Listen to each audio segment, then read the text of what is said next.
Эми сен эмнен кетти? Ошол кызды кабыл алып койсоң болот беле? Байкуш кыз жакшы эле кыз экен.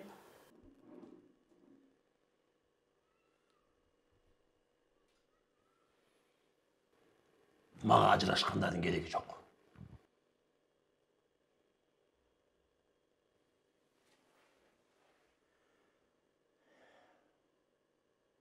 Карабайсың балаңды. Сен тарбияң. Өз ата-энесин таштап, кыздын артынан чурап кетти.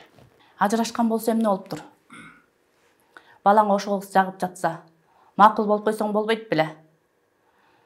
Ал кыздын көрүнүшүнө караганда ал деле тарбиялуу эле кыз окшойт. Сен эмне калдың эдем Гүлсара? Биринен ажырашып бирине тийиппи? Ошо тарбиябы? Көп нерв мойнобочу. Ажырашкандардын баарынан эле кыздар күнөөлүү эмес да. Балким ал күнөөлүү эместир. Болот болду. Мен өзүм билем.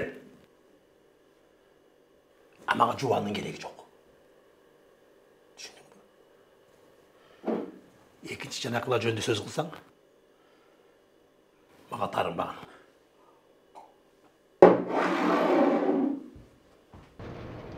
Ушул эле кинону аягына чейин көрүп, бизде ушул розыгрыштан ушунун баарын утуп алсаңар болот. Мына бул жерде газ плита бар, морозильник бар, жана ушундай үйгө керектүү буюмдар бар. Ушул кинонун аягына чейин көрүп эле утуп алсаңар болот. Муну кантип утуп алам десеңер, мына могу номерлерди жазып койдук. Ушул номерден Мбанктан 100 сом которуп, чегин WhatsApp'тан жөнөтсөңөр, биз ушул эле кинону толугу менен сизге жөнөтөбүз. Үйүңүздөн отуруп эле WhatsApp аркылуу көрөсүздөр дагы. 15 июнда кечки саат 20:00 Таза Кыргыз Рыскелди Instagram баракчасынан түз эфирден ушуну розыгрыш кылып ойнотуп беребиз, ушу билектердин баарын. Бир күндө ушунун баарын утуп алсаңыздар болот. 15-ине аз эле күн калды. Биздин кинону көрүңүздөр, утуп алыңыздар. Бул розыгрыш, бул өзүбүздүн кинобузду кызыктырыш үчүн розыгрыш кылып, могу белектин баарын бекер беребиз. Ким биздин кинону болгону 100 сомго сатып алып көргөн болсо. Экинчи тандоо деген кино. Бул жагына телефон номерин жазып койдум. Ушул номерлерден эле WhatsApp'тан кино деп жазсаңар, силерге толук маалымат жөнөтөбүз. Утуп алыңыздар, номерлор бар силерге камдалган. 15 июнь кечки саат 8.